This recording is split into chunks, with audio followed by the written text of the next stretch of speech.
high-speed tube underground. Now understand, 14,000 miles per hour is not quite orbital velocity, but it's close. Yeah, it's close. Orbital velocity is about 17,000 miles per hour and change.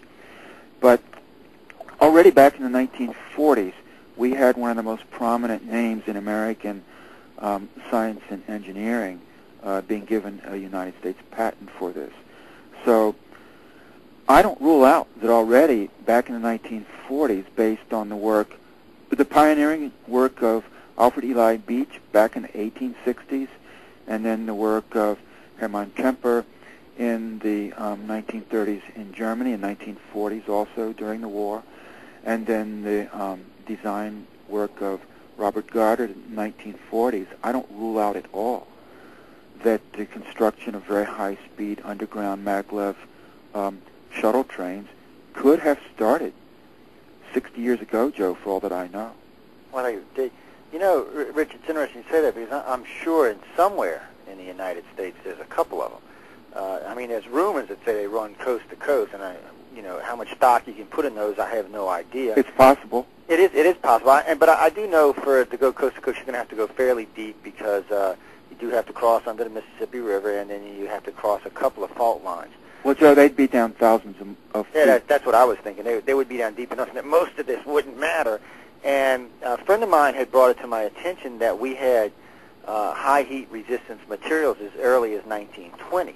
Maybe. He said, so if we had to cross hot zones, we should have been able to insulate the tunnels enough for the ship passing through it that it shouldn't have had any adverse effects. And let's be honest, as long as the craft is moving at the speeds we're talking about, you're only going to be in a danger zone for what, 2 seconds, 3 seconds? Well, in fact, when you read Robert Goddard's patents, he's talking about going coast to coast in 10 minutes, man. Oh, yeah, that's what I'm saying. So if you had to cross through a fault zone, say like you were running, you had to cross a fault zone, say, or even in California, you're talking probably a couple of seconds, if even that, to cross through several mile zones. So I'm thinking really, most of this is quite possible. You as well as, I mean, you know better than I do that there's underground facilities all over the United States. There are. There's no question. Originally, when I got involved with this, because of my experience in Tennessee, I said, well, we probably got, a dozen or so. And then I seen that show on FEMA where the guy was standing there with that U.S. map behind him, and each dot was an underground facility, and they were covering the damn country. I'm thinking to myself, well, Lord have mercy, but you can't find any, you'll get bits and pieces, like Dulce. I mean, people talk about Dulce all the time. I'm like, I have no idea if there's an underground base there or not. I get people write to me all the time, Joe, is there an underground base in Dulce? I'm like, you write to Richard, ask him. Well, and some of them do.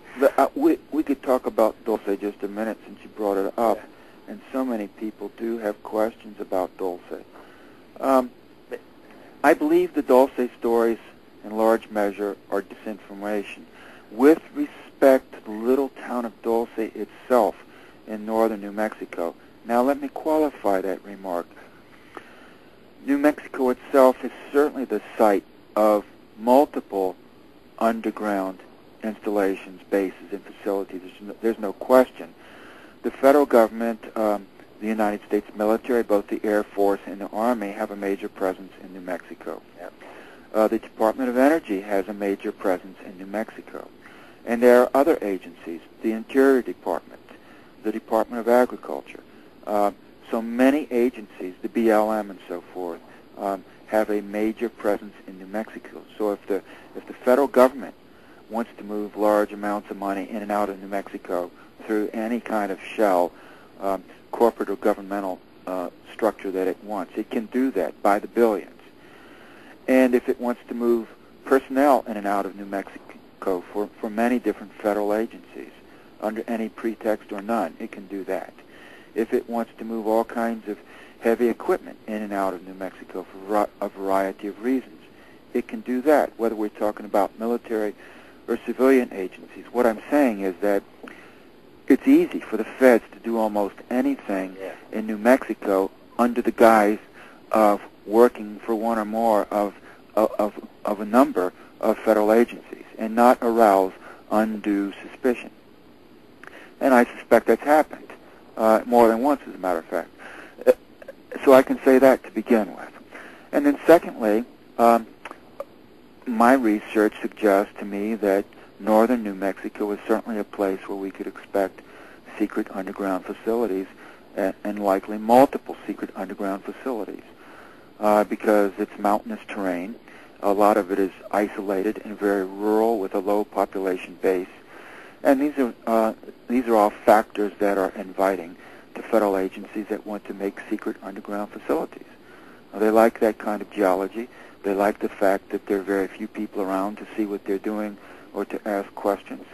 They like the fact that it's remote for security reasons. They like the fact that it's a semi-arid region of the country, which means there's less groundwater for them to worry about. And so all of that is part of the mix. Now, I want to say as well that I don't think the Dulce itself is specifically the site of a major underground facility. And here's why. I think by casting a huge disinformation smokescreen out there centered on Dulce, by having everyone, or at least so many or large numbers of people who come across the subject of underground bases and have questions about it, or who are interested in it, focusing on Dulce and not focusing on these other places, by misdirecting people's attention to a place where there likely is not an underground base, it keeps them from looking at other places where there almost certainly are underground installations. And so that in itself is a very cheap but relatively cost-effective first line of defense.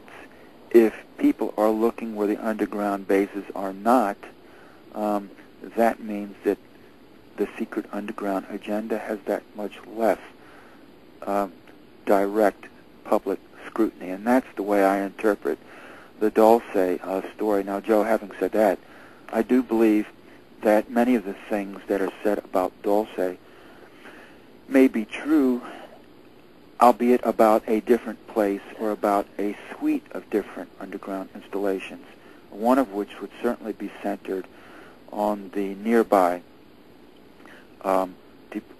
U.S. Department of Energy research lab at Los Alamos, which is not too far west of the state capital of Santa Fe. From what I have read, learned, and been told, there's quite a lot underground at Los Alamos. And there's also quite a lot of genetic research that goes on at Los Alamos. I mean, extremely sophisticated DNA research has been taking place at Los Alamos for decades. In fact, the United States Department of Energy is perhaps the lead agency or organization in human genetic research on this planet. So if you want to look for an agency with proven underground excavation and tunneling technology, and that also has world-class, extremely scientifically sophisticated genetic research and also genetic engineering capabilities, that would be the United States Department of Energy. And you would think it would be some other agency with medical expertise or biological expertise, but in fact, no. It's the United States Department of Energy, which in itself raises a lot of questions. It does. It raises a lot of questions. And going back a few minutes, I was thinking, when we were talking about the mag lifts and stuff, why is it you think that the government keeps those a secret? Because, I mean, we know there's lots of underground tunnels all over California and New York. I mean, we have tram systems running all over, just like we do in Japan and China and other places, but they're never really the heavily sophisticated. I think the fastest one is, 240 miles an hour or something? I don't know. You mean the ones above ground? Well, they got them above ground and below ground, but the ones below ground are probably only running 40, 50 miles an hour. I don't know. I'm not familiar with the. I've never been on a top secret underground train system. Well, no, I was talking about regular trains. Regular trains underground. I was talking about the everyday, subway systems and stuff like that. The everyday subway systems. I mean, I've ridden them in many cities.